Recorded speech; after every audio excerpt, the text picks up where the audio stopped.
Não é isso? Então eu queria perguntar a vocês, em primeiro lugar, se vocês têm alguém que não está entendendo a história. A história, sob o ponto de vista ficcional, sob o ponto de vista narrativo. Alguém não está entendendo a história? Acho que não tem ninguém, né? A história é muito clara, né? Muito bem. E nós estamos lendo, então, a história do Cristão e Isolda, contado pela versão anônima, que me parece a de todas as disponíveis aí no Brasil, a melhor, para entender. Melhor do que o Wagner, melhor do que a versão do Bédier. E essa é, digamos, a versão das disponíveis aqui, a mais clara, a mais interessante de todas.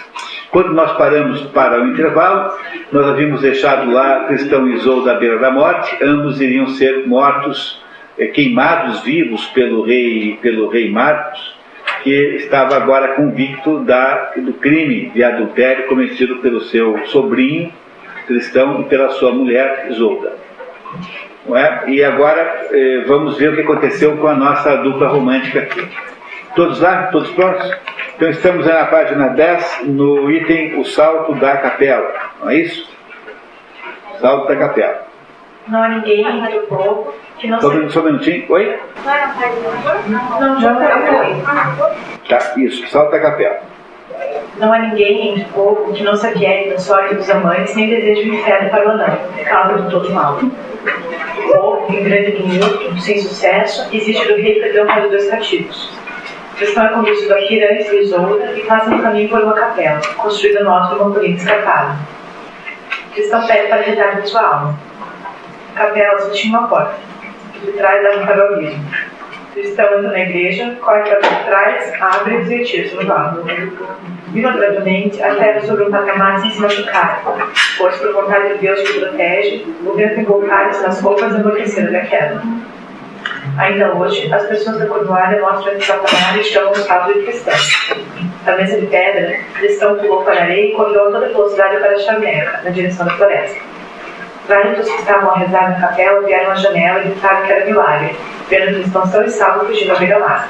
Portanto, o primeiro já se salvou. Cristão, então, milagrosamente, pulando da janela da capela, consegue não morrer pela queda alta, né?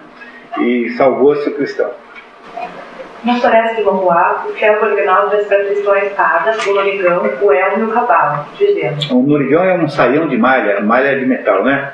É aquela roupa que usam os guerreiros, né? Para se protegerem contra ataques, né?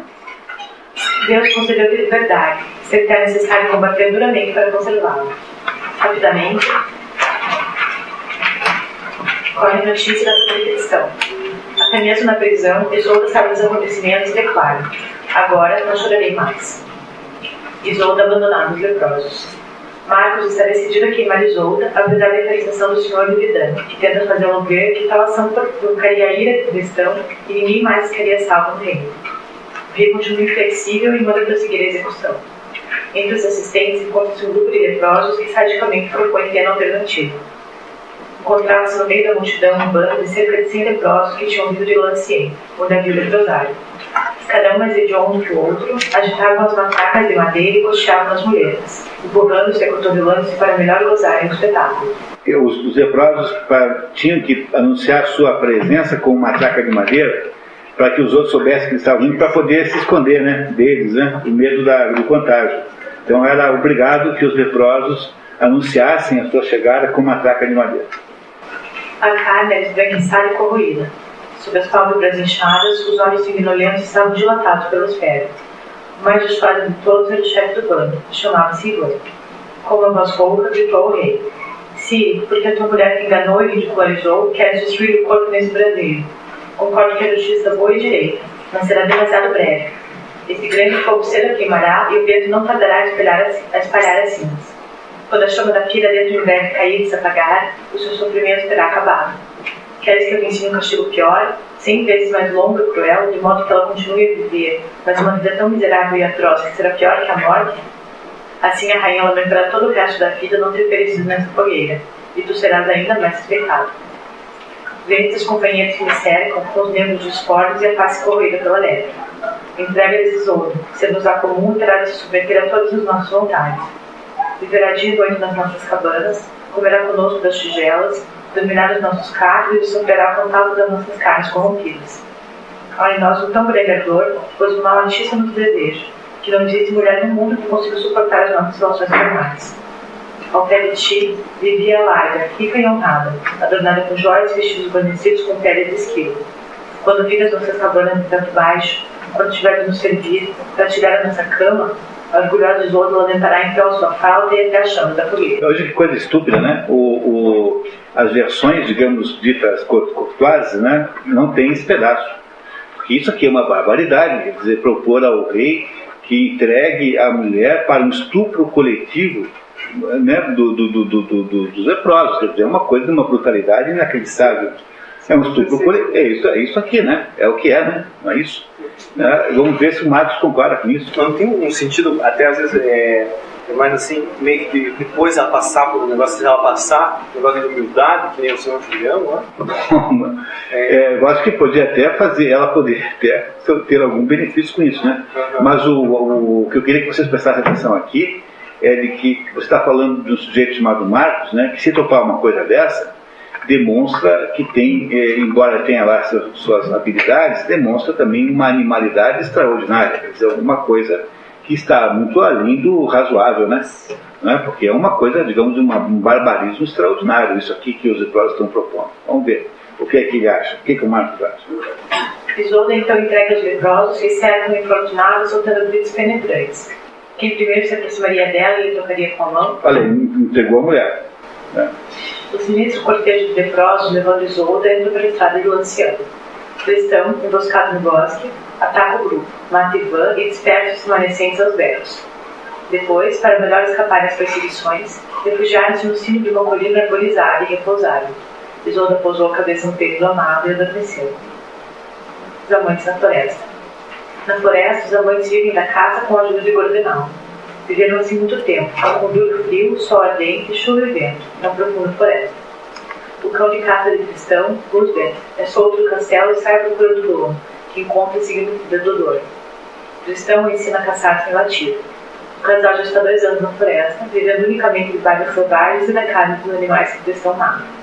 A penúria aumenta. Na corte, o anão fez nova intriga contra Marcos, contando ao nobre o segredo do rio. Ele teria orelhas de cavalo. Lembra que o rei esconde as orelhas com um gorro, assim, para ninguém ver que ele tem orelha de cavalo? Quando o rei fica sabendo da revelação, corta a cabeça do feiticeiro. Cristão e Isolda tinham um inimigo menos. Pronto, aí já desapareceu o inimigo que é o anão. O Frocin já era. Na versão do BD, o Frocin não se sabe que fim deu. Né? O personagem fica suspenso. O impossível arrependimento. Gorvenal surpreende Guenelon sozinho durante uma caçada. Quando passa a altura de Gorvenal, o fiel servidor está no abrigo, rememora todo o mal que Guenelon fez ao seu senhor e com um golpe de espada corta-lhe a cabeça. Prende-se a sela do cavalo, prende-a à sela do cavalo e regressa ao refúgio de Cristão. Dispara-se pela fornalha a nova que os monteiros de Guenelon, tendo voltado atrás, encontraram seu senhor decapitado. Todos estão aterrados, ninguém mais ousa caçar na floresta. Numa de suas andanças pela floresta, Cristão encontra um eremita, o irmão Ogri, que conta que Cristão tem sido sua cabeça posta a prêmio e o incentiva a devolver Isolda ao rei. Cristão contra-argumenta. Irmão Ogri, sabei que já não lhe pertence, pois ele abandonou-a vergonhosamente e entregou ao bando de leprosos. Foram os leprosos que a conquistei. Doravante é minha, não posso me separar dela, nem ela de mim. A clemência do rei Marcos. Chega o verão pela 3ª vez na floresta e Cristão e Isolda se refugiaram. Lembrem que o filtro dura 3 anos, né? Lembra o filtro? Dura 3 anos, tá? Já é o 3º verão na floresta. A vida do casal é dura. Falta-lhes o sabor do sal. Só a força do sortilégio impediu os amantes de se apiedarem de sua sorte e lamentarem a sua existência passada. O decalperamento físico de Cristão torna a caça difícil. De volta de uma caçada infrutífera, Cristão, exausto, deita-se ao lado de Isolda, colocando a espada entre eles. Pela primeira vez desde que haviam entrado na floresta de Morroá, repousaram juntos sem obedecerem à força do desejo. Enquanto dormem, um florestal os vê pela janela. Está escorrendo as 2 léguas do Pechintáguio e relata a descoberta ao rei, que, temendo outro vexame, parte sem escolta para a cabana dos amantes. Havia um prêmio pela cabeça do Cristão, né? Por isso é que esse florestal se interessou em denunciar. Ao vê-los, o rei, que pretendia matá-los, Fica impressionado com a castidade aparente da situação. Deus disse para consigo mesmo: que vejo aqui? Tenho o direito de matá-los? Há 2 anos que vivem juntos neste bosque. Se se amassem loucamente, dormiriam vestidos? Teriam colocado entre eles essa espada nua? Os mais sábios clérigos ensinam-nos que uma espada desembainhada entre 2 corpos é guardiã e garantia de castidade. Não vejo seus lábios desunidos? Não os matarei. Seria um grande pecado matá-los quando repousam sem defesa. E se os acordasse, quem sabe se cristão, bruscamente tirado do sono, não dirigiria contra mim a espada? Um de nós poderia ser morto. Isso seria comentado durante muito tempo neste país e não traria honra a ninguém. Mas vou fazer de modo que, quando despertarem, saibam com toda certeza que os descobri adormecidos nessa choupana. Saberão que os poderia matar se quisesse e que me odiarei deles, concedendo-lhes o meu perdão e clemência. O rei os perdoa, e para deixar claro que os havia descoberto, troca seu anel com o dela e sua espada para a cristão. Marcos parte deixando os amantes adormecidos. Quando acordam, Tristão e Isolda dão-se conta da visita do rei. Assustado, o Bordenal os aconselha a fugir. Os amantes, com o Bordenal, dirigem-se por cenas perdidas para a terra de Gales, nos extremos confins da floresta de Monroe. O medo traça-lhe longas etapas sem repouso nem sono. Quantas torturas o amor lhes causou. Gales fica bem ao lado da Cornualha, Essa é a região céltica da Inglaterra, tanto é que aquelas ruínas, Stonehenge, etc., estão todas ali nessa região, no sul da Inglaterra, no país de Gales, hoje, O fim do sortilégio. Chega ao fim do prazo da ação do filtro, 3 anos. Tristão, foragido no país de Gales, liberta do sortilégio, medita sobre a estranha visita do rei e conclui que a intenção de Marcos era perdoá-los. Reconhece que estava sob o poder de uma poção mágica e lamenta ter estragado a juventude de Isolda. Ao Senhor Deus, Rei do mundo, peço perdão e suplico-lhe que me dê força para devolver Isolda ao rei Marcos. Isolda, por sua vez, considera que por causa dela, Tristão leva uma existência miserável. Tristão começa a cogitar seriamente a hipótese de devolver Isolda a Marcos. Tristão atribui a loucura que viveram ao filho. Isolda concorda. Falas a verdade, querido Tristão. Sinto como tudo o sortilégio chegou ao fim. O nosso amor continua, como dizes, mais forte que nunca. Nós deixamos de ser uma poção mágica, uma força exterior, invencível e fatal. Vamos amar-nos agora como os outros homens e as outras mulheres dentro do mundo é mundo. Ele nos restituídos à condição comum de todos os mortais. Doravante estaremos sujeitos aos caprichos do destino, à flutuação dos nossos desejos, a todos os movimentos contrários, a todos os remorsos das nossas vontades. Daí vem que a esta hora, sem cessar de nos amar, estejamos a conceber o projeto de nos separarmos. Tristão ficou-a longamente com ternura, depois acrescentou: compreendeis como eu, bela amiga, que a nossa vida ia mudar. A partir de agora, não seremos nós conduzidos contra a vontade pela força do sortilégio. Temos de ser nós a decidir a nossa sorte. O casal procura o eremita Ogrin e confessa seu desejo de reconciliação com o rei. Ogrin combina de escrever carta ao rei Marcos e pondo o retorno do casal. O próprio Tristão levaria a missiva. Tristão, de fato, alguns dias depois, invade sorrateiramente os aposentos do rei e entrega-lhe a carta. A resposta deveria ser colocada em determinado local. Tristão parte rapidamente. Separação dos amantes. A mensagem é lida a Marcos pelo capelão. Com exceção do clero, são todos analfabetos. Carlos Magno faria grande esforço a partir do ano 800 para instituir a nobreza. Instruir, não instituir. O rei não sabe ler e o cristão não sabe escrever.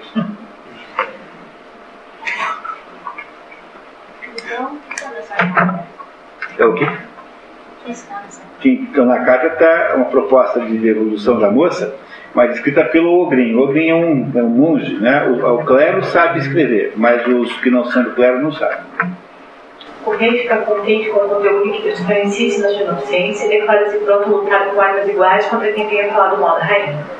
Além do duelo, a carta propõe: se desejas agora reaver a loura Isolda e acolher de novo no teu palácio, nenhum barão desta terra te servirá mais fielmente do que eu. Se me repeles, por temor ou rancor, irei combater para o rico rei de Gavois e não me tornarás a ver. A ti compete a decisão. Não posso mais suportar ver a rainha viver na miséria e na penúria, entre os animais da floresta. Se não aceitares o acordo que te proponho e se te recusares a reviver a rainha, por amizade e honra levarei novamente para a Irlanda, de onde a trouxe, e reinará no seu país. Círio, manda suspender a tua resposta, qualquer que seja, num dos braços da Cruz Vermelha. Nenhum dos barões aceita duelar com Tristão. Dinas de Lindau e outros fiéis insistem para que o rei aceite a mulher de volta e que permita que o cristão vá combater para Gagual, o rico reino que o rei da Escócia acaba de invadir. Magnus concorda.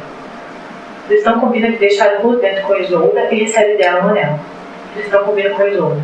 Quando tu enviar algum mensageiro protetor do teu anel de jaspe verde, jaspe a pedra na qual teria se esculpe do Graal. A pedra teria sido retirada da testa de Lúcifer quando da sua queda sobre a terra. Isso é de uma importância extraordinária para a gente entender a história, né? O anel que Isolda dá para cristão é de jaspe verde. Jaspe é a pedra na qual o Graal havia sido esculpido, o cálice. E esta pedra havia caído da testa de Lúcifer quando Lúcifer caiu sobre a terra, quando houve a sua derrota, né, pelos anjos, né? E, portanto, a pedra de jaspe de cristão, que Isolda dá cristão, representa de alguma maneira o cristianismo. E é fundamental entender isso, senão vocês não vão entender essa história. Tá? A história está cheia de coisas escondidas, que não estão aparentes. Muito bem? Continuamos. Ela promete. Usando todo o seu mercúrio, evita comprar roupas novas para o casal. Os comitivos estão em vários encontros. Magnus aceita a rainha e insiste que Tristão leve partir. Oferece-lhe dinheiro. Tristão recusa. Rei da Cornualha, respondeu Tristão. Não tenho que fazer dos vossos bens.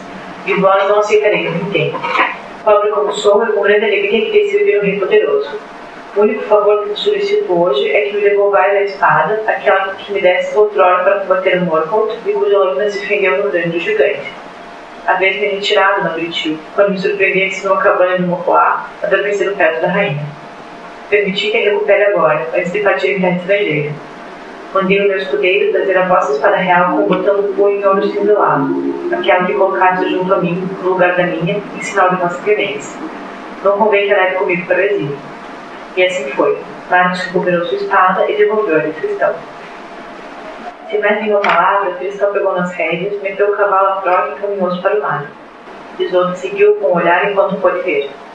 Junto ao rapaz cavalga Dinas, que lhe promete lealdade. Os homens se despedem com 7 beijos e vai cada um para o seu lado. Naquela noite, o rei franqueia as portas do palácio e toda a gente pode entrar livremente e comer até fartar. Isolda reencontra Brandon, que na ausência da senhora havia continuado a abominar Tristão publicamente. Entre mentes, Tristão, após a partida de Dinas de Lindau, abandonara a estrada e empenhara-se em companhia de Gorvenal no atalho que conduzia-se à habitação de Ori, florestal. Caía a noite. Penetrou sem ser visto na cabana e instalou-se na soreira. Durante todo o tempo que Tristão permaneceu nos esconderijos subterrâneos, recebeu por meio de Térenes novas da rainha.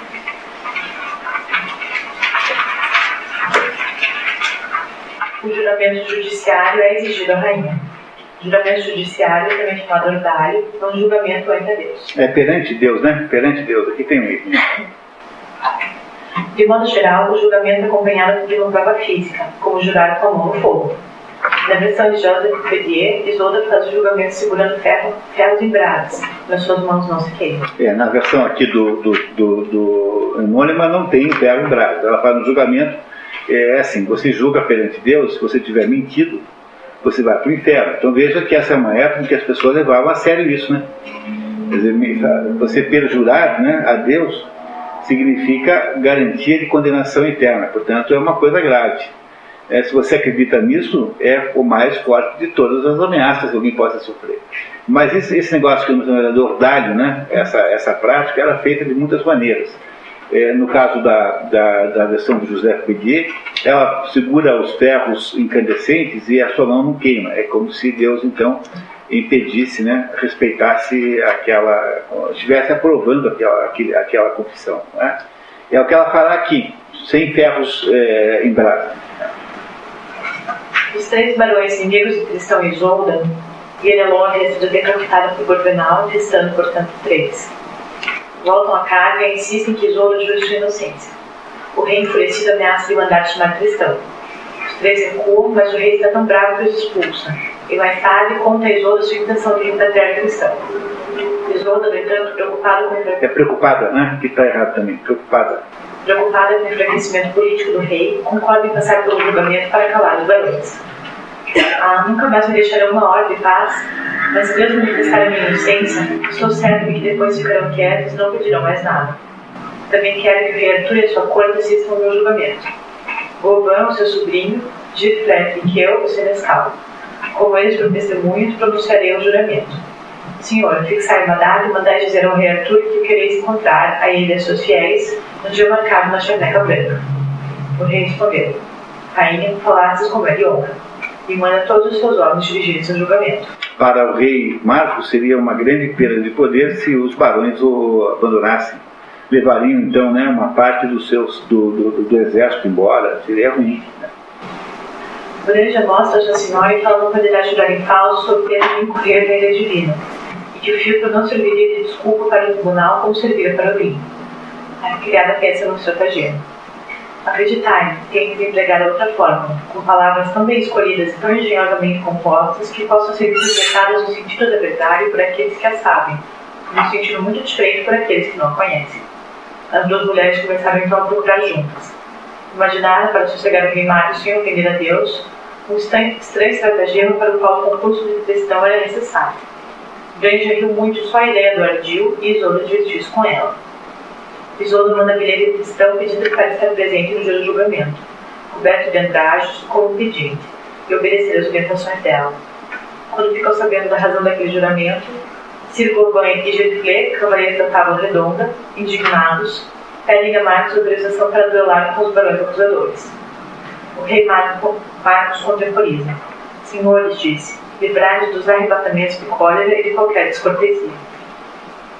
O juramento ambíguo. Chegou a hora da assembleia em que Isolda, a loura, se devia justificar com o julgamento. A reunião seria feita na planície chamada Charneca Branca, acessível somente pelo plano do mau passo. Cristão, disfarçado de mendigo, conforme o plano, parecia um verdadeiro leproso. A quem passava lamentava-se. Infeliz de mim, que não nasci para me tornar mendigo nem para tal ofício. Cristão pede esmola até para o rei Arthur que lhe dá suas polainas. O rei Marcos, também assediado, cede no capuz. Quando aparecem de Noalém e Gondoin, o mendigo indica-lhes um caminho errado e eles afundam na lama.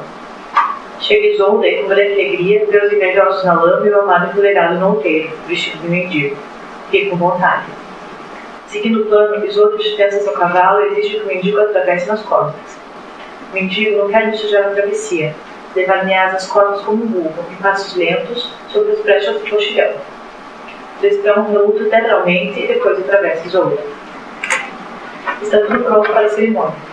Diante das tendas dos dois reis, senhores, clérigos e gente do povo estavam reunidos. Um lençol de seda ricamente bordado estava estendido na erva e haviam aí disposto todos os corpos santos do país, tirados dos tesouros das igrejas, relicários do rei de Azaria, escritos e relicários esmaltados. Todos os objetos santos foram trazidos para que ela jurasse em nome deles, né? Ou seja, o juramento tem que ser de verdade, né? Arthur saiu do seu pavilhão e falou em primeiro lugar. Rei Marcos disse, é ultrajar a rainha no dia de semelhante juramento. Aqueles que te levaram a reunir esta assembleia fizeram de uma patifaria que deviam pagá-la caro. És demasiado crédulo e deixe-te enganar pelos intrigantes. Mas já que Isolda, nobre rainha, a complacente, se quer submeter a essa provação, consisto que se realize na minha presença. Consinto, tá? Aqui tem um errinho também. Declaro solenemente, uma vez justificada com o juramento, mandarei enforcar todos aqueles que tiverem a audácia de falar mal dela. O rei Arthur manda a cerimônia prosseguir. Isolda, que veste apenas uma túnica branca, profere então o juramento. A fim de o rei Marcos e todo o povo da Cornualha ficarem inteiramente seguros de mim, perante Deus e toda a corte celeste, sobre estas santas relíquias e sobre todas as que estão pelo mundo, juro que jamais homem algum entrou nas minhas coxas senão o rei Marcos, meu marido, e aquele leproso que há pouco me trouxe as costas com um animal de carne. Viram a espertalhona? Tá certo. Estendeu então a mão direita por cima dos corpos santos e com uma voz forte e segura pronunciou a fórmula sacramental, segundo o rito da Santa Igreja. Assim como disse a verdade, possa Deus Todo-Poderoso pedir meu socorro. Espertinha, né? Tá, muito bem. Os fatos e crueldades do amor. Então, percebendo que Isolda estava segura, decide deixar a Cornualha e partir ou para o país de Gales ou para o rico rei de Carvalho. Antes de partir, passa pelo combate do rei, sobe no pinheiro e imita um rouxinol sobre a janela de Isolda. Ela reconhece sua mãe e desce. Tristão e Isolda se abraçam na penumbra. Até o aproximar da aurora, não desfizeram o abraço. Então ele saiu do jardim, saltando por cima da paliçada, e apesar das objurgações de Gordenal, resolveu adiar uma vez mais a partida. Objurgações são censuras. Com a cumplicidade de Branja e Pérez, os amantes se tomaram como outrora os encontros noturnos, primeiro no jardim e depois no próprio quarto de Isolda. O casal é visto por um servo de Gondoin que alerta o patrão, que por sua vez alerta Denoalém, seu compadre. Ambos preparam um flagrante para o dia seguinte. No entanto, naquele dia, quando Tristão dirigisse para o bosque, encontra Denoalém e decepra a cabeça. Depois cortou as longas tranças e meteu-os nos calções. Levá-los-ia a Isolda para melhor regozijar com ela a morte do traidor.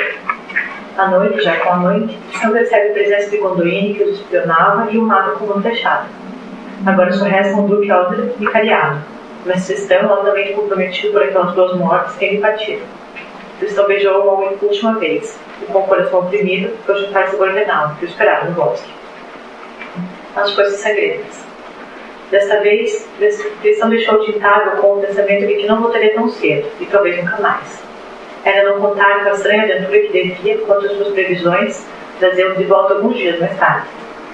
A caminho do reino de Gavois, Tristão e Gordenal encontram alguns companheiros do tábua redonda do rei Arthur, Govan e Keu, entre outros. Tristão conta-lhes que havia deixado a corte por ser perseguido pelo Duque Aldred. Os cavaleiros urdem então um plano para Tristão rever a sua rainha pela última vez. O grupo, entre eles Tristão, fingiria estar caçando e, fazendo-se de perdido, pediria hospitalidade ao rei. Tristão iria disfarçado de monteiro. Gordenal qualifica o plano de insensato, mas Tristão insiste em executá-lo.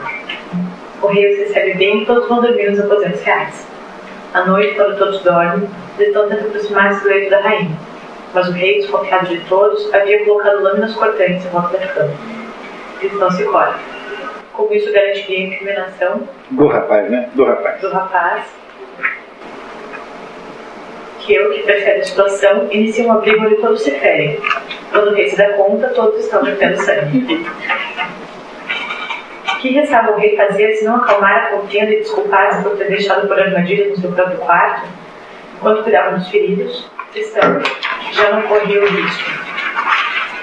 Sem reconhecimento dos feridos, aproveitou para aproximar-se da rainha e dirigir-lhe algumas palavras. No dia seguinte, Tristão e Gordenal embarcam para a Pequena Bretanha. Pequena Bretanha, ou Armórica, é o nome antigo da Bretanha francesa que foi povoada por volta do ano 500, século VI, por bretões ingleses fugindo do domínio anglo-saxão nas ilhas, Grã-Bretanha.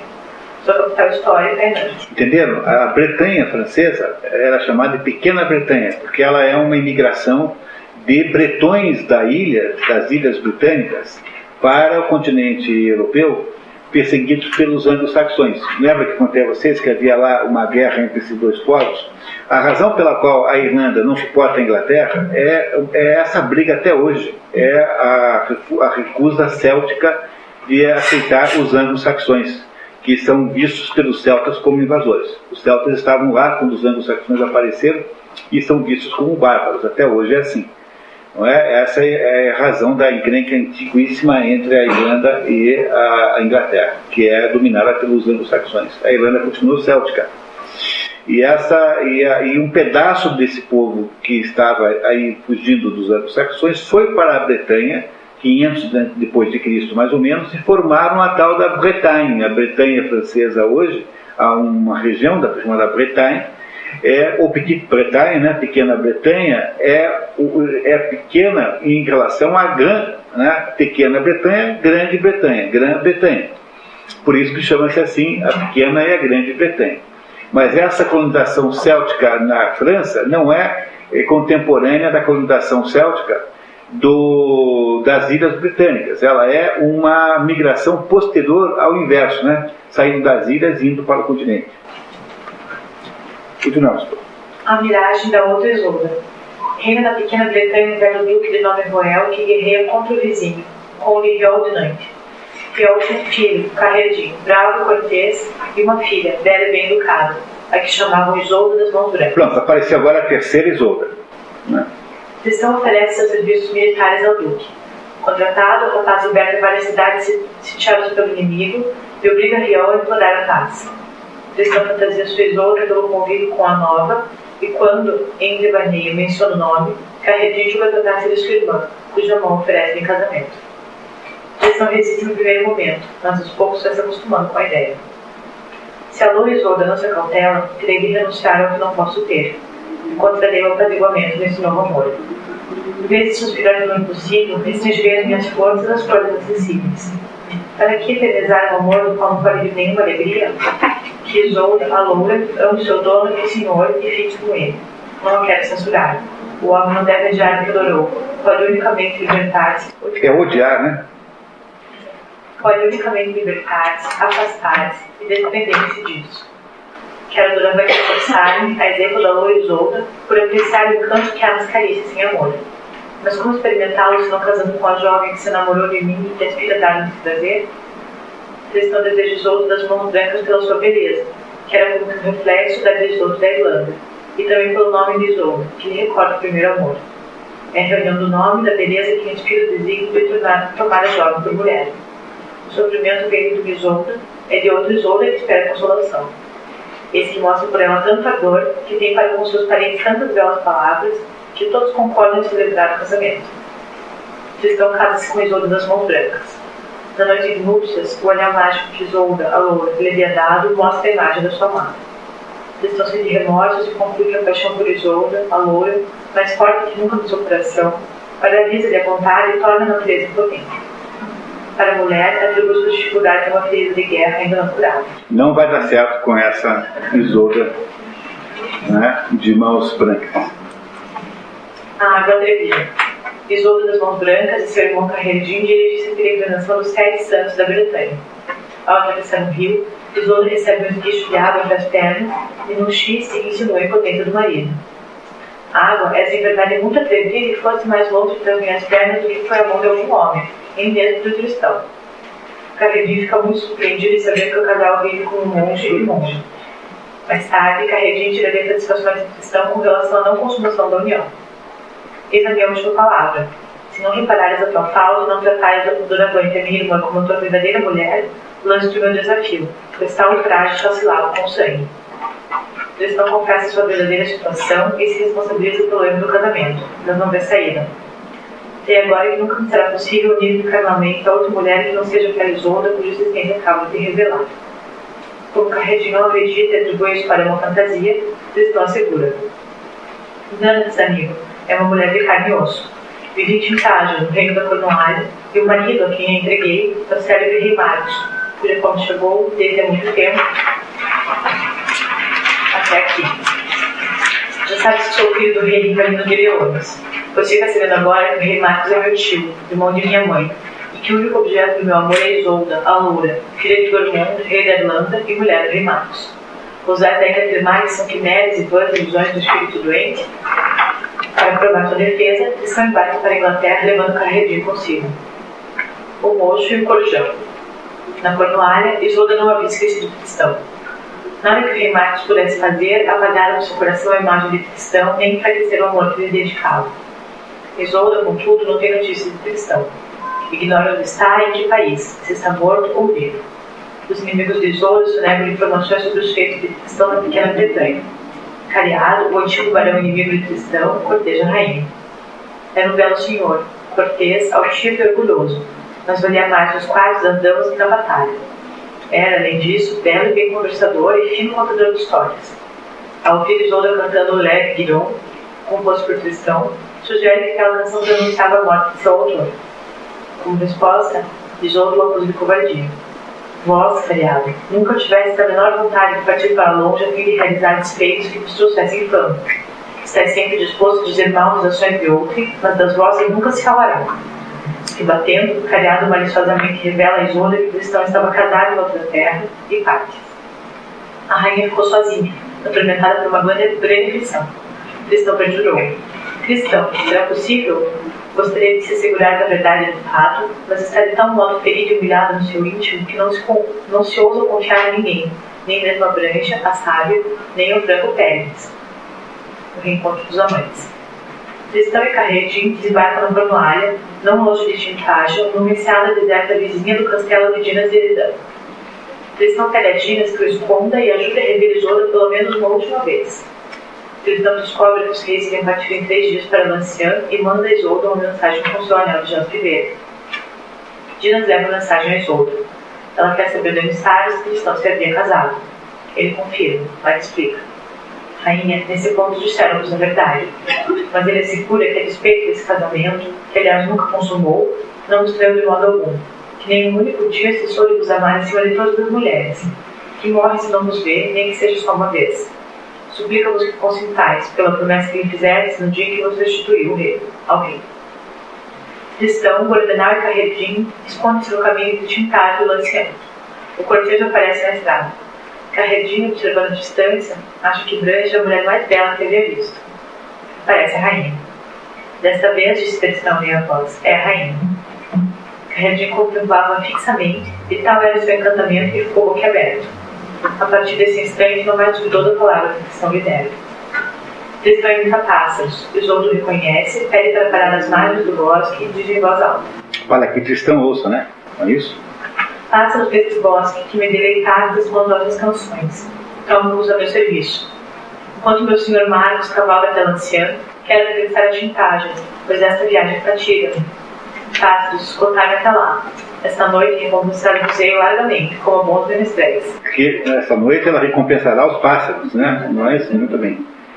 Tristão ouve essas palavras e alegra-se. Depois Isolda mandou chamar Branja e falou-lhe com confidência. Amiga, o coração diz-me que Tristão não está longe e daqui a pouco cessarão as minhas angústias.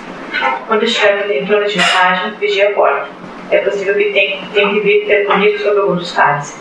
Saberás reconhecê-lo e levar no asa em segredo. Enquanto o rei acampa, Isolda volta para o castelo em Tintagel para encontrar Tristão, que se faz passar pelo peregrino. Era costume de Tintagel dar seus mal aos viajantes e conceder-lhes hospitalidade. Tristão e Isolda se reencontram. No entanto, no acampamento, Aldred estreia a voz inesperada de Isolda Fortaleza, e sabendo das habilidades de imitação de pássaros de Tristão, desconfiado, intriga o rei novamente contra o casal. Sim, lhe passaram-se coisas estranhas. Apesar da promessa, Tristão voltou. Vai tentar ver a rainha e ela recebeu-o lá, pois nunca cessaram de se amar. Ela está prevenindo do seu retorno e sei que se prepara para recebê-lo em Tintagel, em companhia de Branja e de Pérez, que sempre foram seus cúmplices. Rei, dançai e defender a vossa honra. Enquanto vós vos afastais para o passatempo da caça, Isolda e o vosso sobrinho entregam seu passatempo do amor. Aldred espiou no castelo e confirma suas suspeitas. O rei volta em segredo a Tintagel e pressiona Branja a dizer a verdade. A criada confirma ao rei que ele corria grande perigo em abandonar a mulher tantos dias e que a verdadeira sediora era Cariado. Marcos promete expulsá-lo. Pronto, aí o Cariado também deu-se mal. Só sobrou o Aldred, né? Só sobrou o Aldred. O pecado e a penitência de Isolda. Branja conta-se todas as noites com Carredin. Logo são 2 os vultos que saem efetivamente do palácio ao amanhecer. Fica o Tristão com a Isolda e o Carredin com a Branja. Aldred deslocaia, segue um deles que julga ser Tristão e vai dar no bosque onde estão escondidos o Bordenal e o escudeiro de Carredin. Ao ver o nobre e a escolta, os escudeiros fogem deixando para trás um cavalo de que Aldred toma posse. O barão invejoso, que acha que ali está Tristão, se conjura 3 vezes com o nome Isolda. Desconjurar significa aqui desafiar em nome de alguém, no caso Isolda. O desafiado não pode negar-se, sob pena de mostrar desprezo pela pessoa invocada. Assim, em nome de fulano de tal, pare, tem que parar e enfrentar. É uma maneira do cavaleiro não pode recusar-se se ele não para porque ele está desprezando a pessoa invocada. Mas Bordenal não para. No dia seguinte, Aldred acusa a rainha diretamente de receber Tristão e a ele de não honrá-la. Por 3 vezes o intimei a parar esconjurando em nome de Isolda, a loura, mas ele amedrontou-se e não ousou esperar por mim. Isolda nega, mas no fundo desconfia de que o comportamento de Tristão revela paixão pela nova Isolda. Ela não sabe que não se tratava de Tristão. Isolda manda Pérez levar mensagem ao amante. A rainha chamou Pérez, o fiel, e repetiu as notícias que Aldred lhe trouxera. Amigo Pérez, procure Tristão na estrada abandonada que vai de Tintagel ao Lancian.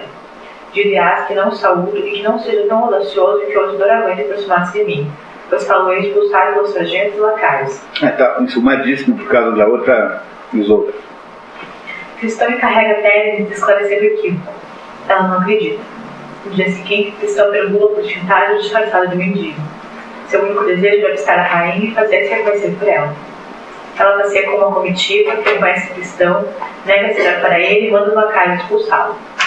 Quando ele diz: rainha, tenha piedade, sofri tanto por vós, ela desata a rir e entra na igreja. Na versão do José Pedier tem um acréscimo impressionante aqui. A hora que ela entra na igreja, as pernas ficam bambas, ela cai de joelhos, o pescoço vira para trás quase completamente e ela cai e bate a cabeça. Isso está na versão do José Pedier, não está nessa aqui, né? Mostrando que ela, ao entrar na igreja, de alguma maneira, passa por uma experiência. Ela havia recusado o cristão, né? E ela passa por uma experiência traumática entrando na igreja. Aqui nessa versão não tem, está na outra. Cristão cala-se e se afasta. Nesse mesmo dia, Cristão, depois de abandonar as vestes do leproso, despediu-se de Dias gritando. Estava tão desanimado que parecia ter perdido o juízo. No dia seguinte, em companhia de Corpenal, Vicarredinho e do seu escudeiro, todos vestidos de peregrinos, fez-se ao mar para regressar à pequena Bretanha.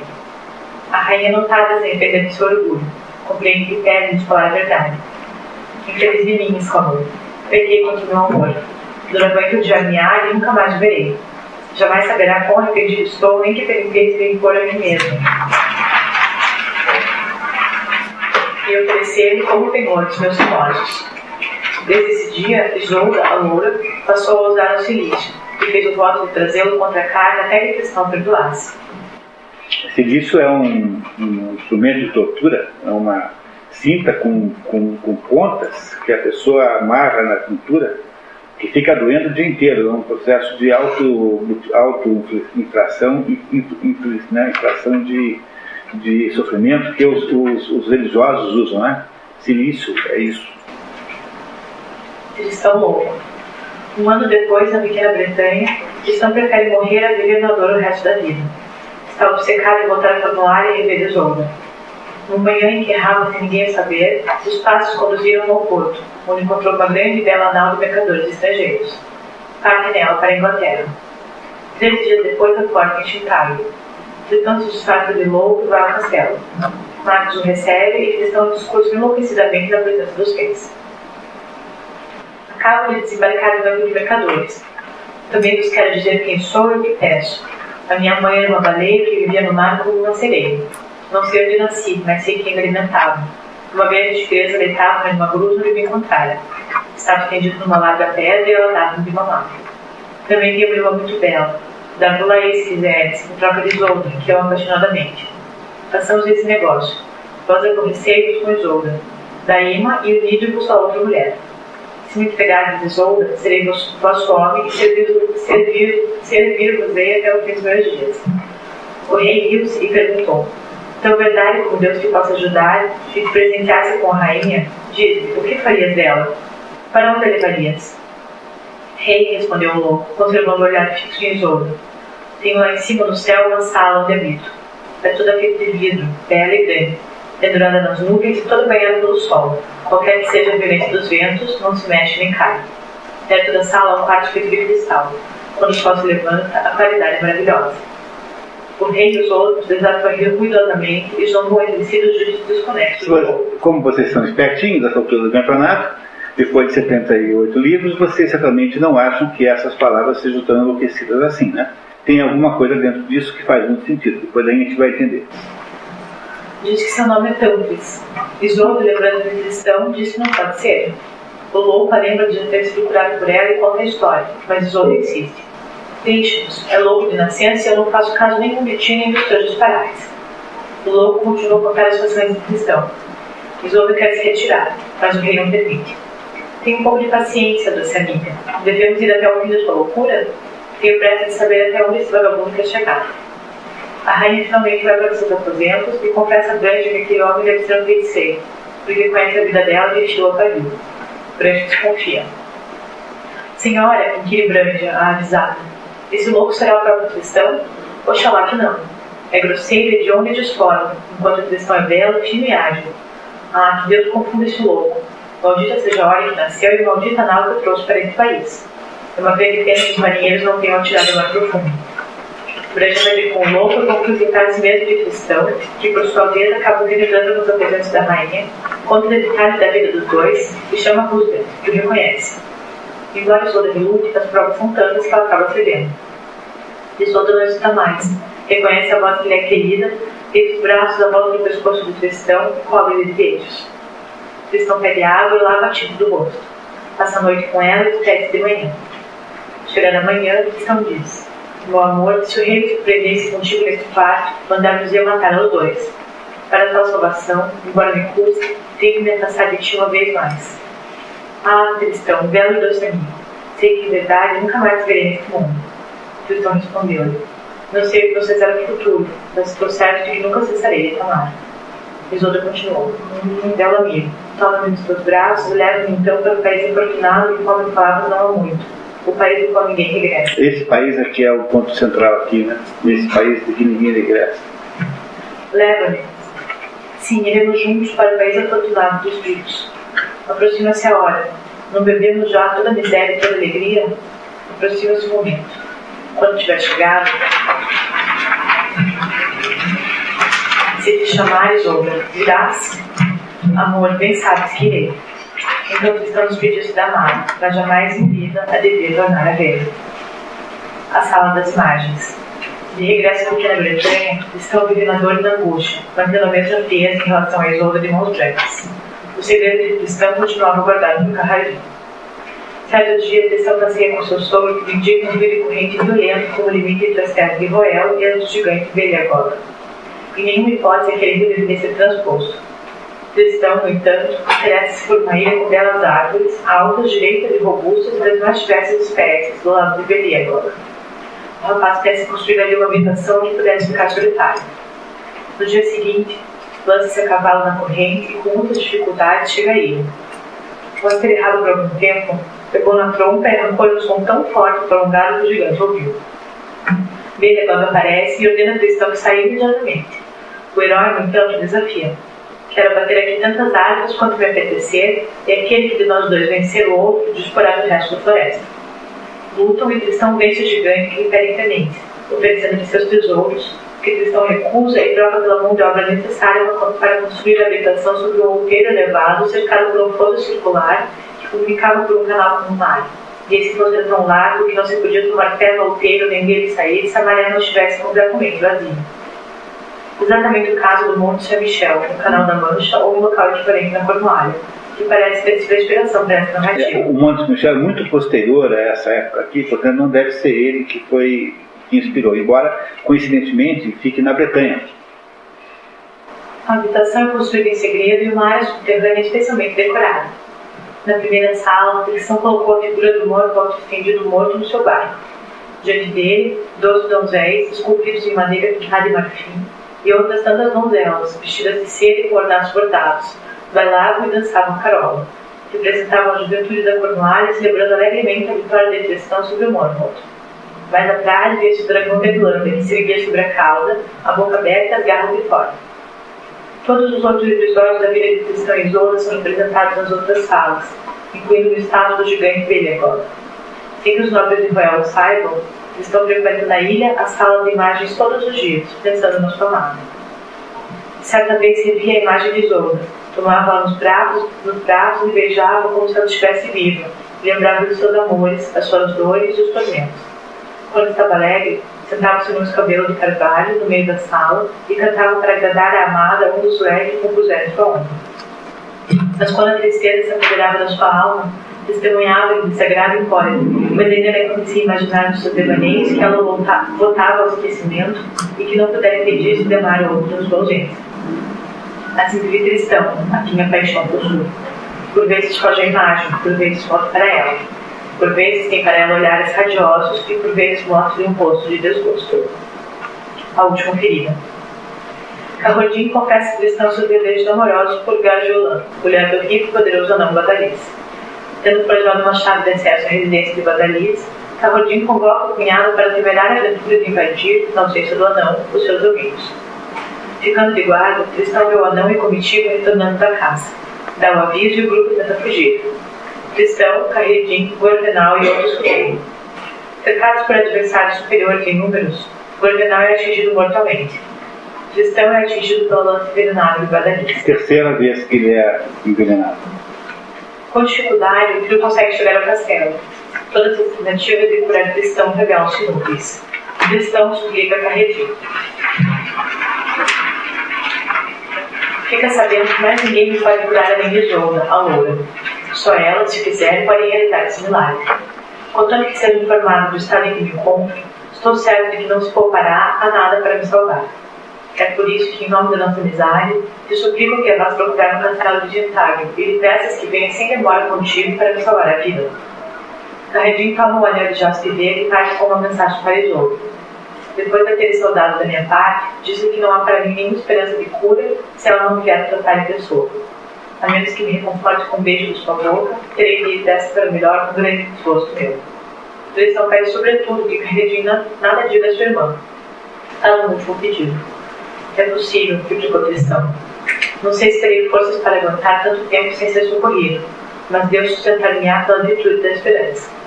Além disso, para que me langueça menos tempo na incerteza da espera, peço-te, belo companheiro, que leves 2 velas contigo, uma branca e outra preta. Se conseguires decidir Isolda vir curar minha chaga, isso a branca no retorno. Assim, a alegria que experimentarei iniciará a minha cura antes mesmo de ter desancorado no porto. Se por infelicidade não trouxeres a minha eterna amada, então desfralda a vela preta, e eu cessarei de reter o que me poderá restar de vida. Vai, nada mais tenho a dizer-te. Que Deus te conduza na tua viagem e te traga são e salvo. Carredinho abraça Tristão e, muito dolorosamente, despede-se dele. A morte dos amantes. Isolda de mãos brancas havia escutado, do outro lado da parede, a conversa entre Tristão e seu irmão. A cólera enche seu coração. Não desejou tanto Tristão para vê-lo voltar para outro. Isolda dissimula a cólera, simula o perfeito amor, não medita numa vingança traiçoeira e espreita o momento de saciar seu rancor. Essa é Isolda das mãos brancas, né? Tá. Enquanto isso, Carredinho chega a Cornualha, a porta entintada dos tratados de mercadores solicita permissão para apresentar suas 5 joias à rainha. Mostra o anel de jaspe verde. Ela reconhece Carredinho, que lhe conta os acontecimentos. Isolda decide com ele a pequena Bretanha. O navio que traz Isolda se aproxima da costa. Na versão do BD, antes de viajar, o Carredinho mata o príncipe Aldred, o que sobrava dos inimigos cristãos. Aqui não sabemos o destino do príncipe Aldred. Durante 2 dias, no rasgo e a tempestade fustigaram o mar. No terceiro, o vento amainou e o bom tempo voltou. Carredinho, olhando de longe, viu surgir na bruma os falésios da costa britânica. Radiante, mandou desfrudar o mais alto possível a vela branca, a fim de anunciar a Tristão a boa nova. Isolda, a loura, chega. Estava a chegar ao fim do prazo de cerca de 40 dias que Carredinho fixara a Tristão para a viagem. Cúmulo do infortúnio. Eis que o vento abranda, o sol aquece. O mar fica numa calmaria total, a nau não se move nem para um lado nem para outro e deixa-se embalar pelo barulho das águas. Os marinheiros estão exasperados. A terra está ali à vista deles, mesmo próximo, e nenhuma brisa os empurra para ela. Eles no pior dos embaraços. Isolda de mãos brancas, no entanto, quando percebe a aproximação do navio, comunica ao marido. A vela é preta. Tristão não responde nada. Volta-se para a parede e diz: Isolda, não quisestes vir para junto de mim. Por vosso amor, venho morrer hoje. Depois, após um curto instante, acrescenta numa voz apagada: Não posso reter a vida mais tempo. Por 3 vezes pronunciou: Isolda, meu amor. A quarta entregou a alma a Deus. Quando Isolda, a loura, finalmente chega à terra, houve lamentos por todos os lados e dirige-se ao castelo. Isolda transpõe a porta do castelo e atinge logo o quarto de repousar o corpo do amigo. Isolda, das mãos brancas, lamentava-se diante do corpo, chorando e soltando grandes gritos.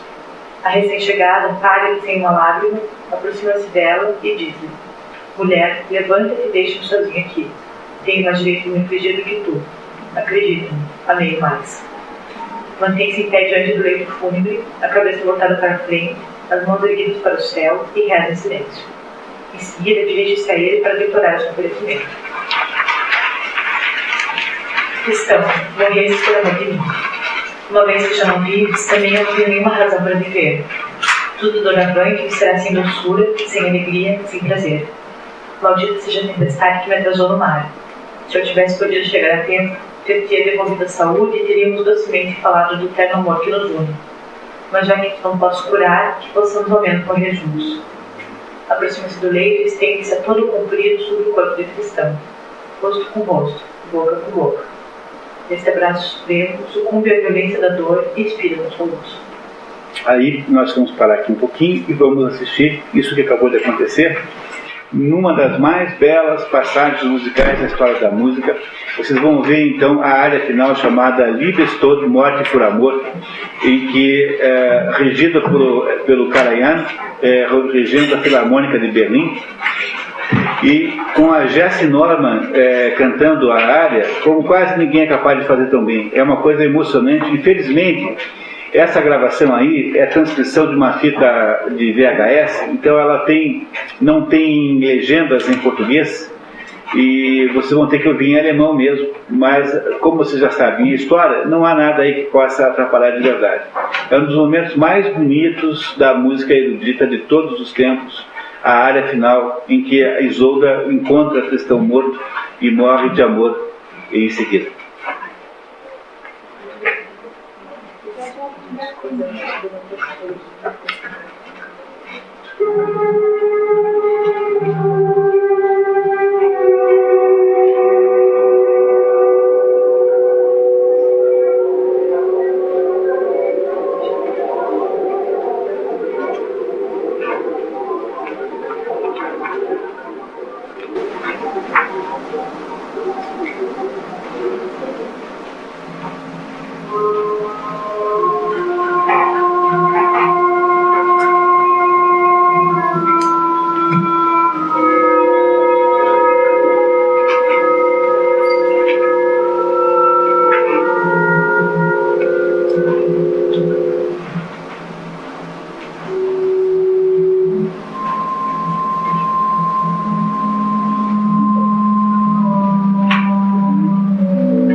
comentários, né?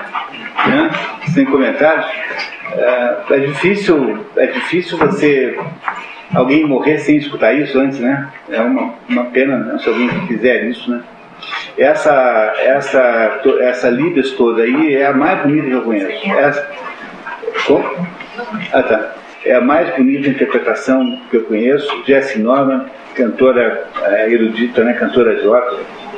Bom, morreu a Isolda de amor por Tristão. E agora termina a história